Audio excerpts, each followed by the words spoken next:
Throughout Interview with the Vampire, one aspect of Louis and Armand's connection stands out above the others. Louis is a soft-spoken manipulator, the kind of guy you would never think would betray you, but they do. And Armand has this almost brutal distinction all to his, even his most crafty moments. Daniel is lucky because they might really come to blows. Interview with the Vampire. Episode 6 completely upends Louis, Armand, and, well, Lestat's power dynamic. There's a puppeteer chair to be won. Did you really believe Louis would show up at Armand and start asking questions about his manipulated memories? It wouldn't be very Armand and Louise. When they can engage in a passive-aggressive conversation about what to place on the wall of their Dubai apartment, why not have it out? But Daniel is not involved in this. He is being escorted by Rashid to his meeting with Raglan James, and they are heading out to supper.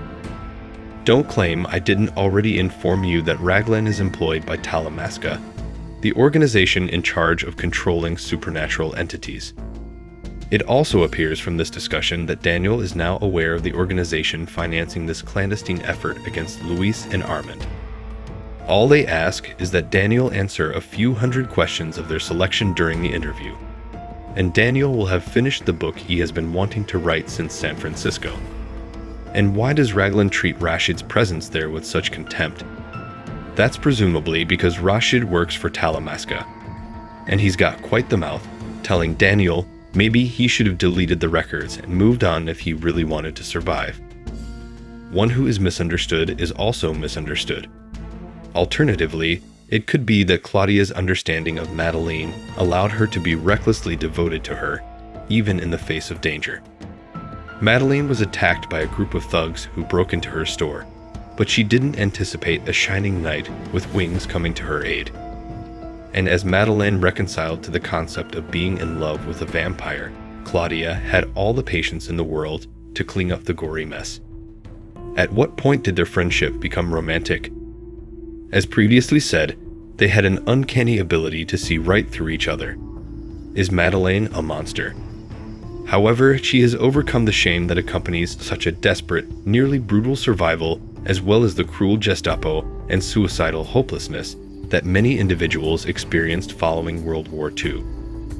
Does that imply that Armand was right to turn her around so Claudia might have a friend of her very own? When Armand stepped in to interrogate the would-be vampire, that wasn't really the question on his mind.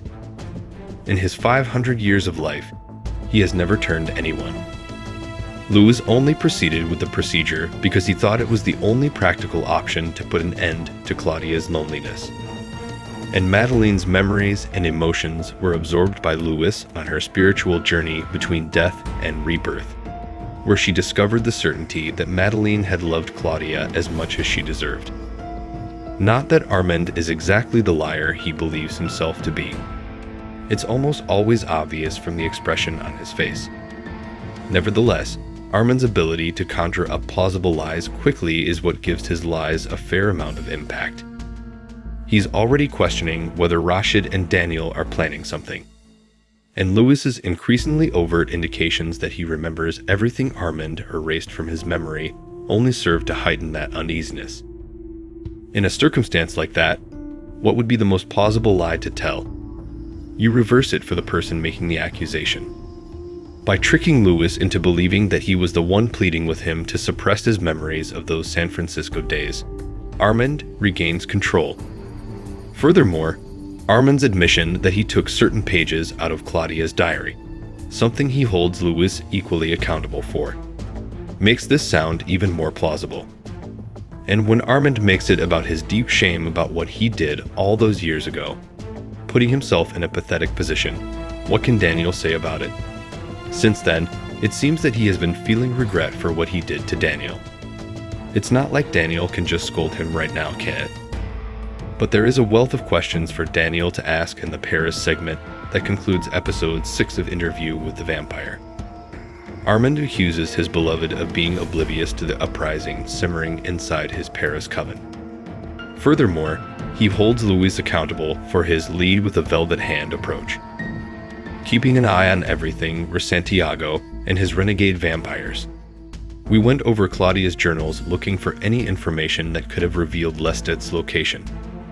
How else would they be able to find out the last known location of Monseigneur de Lioncourt without consulting Pierre Roget, Lested's finance specialist?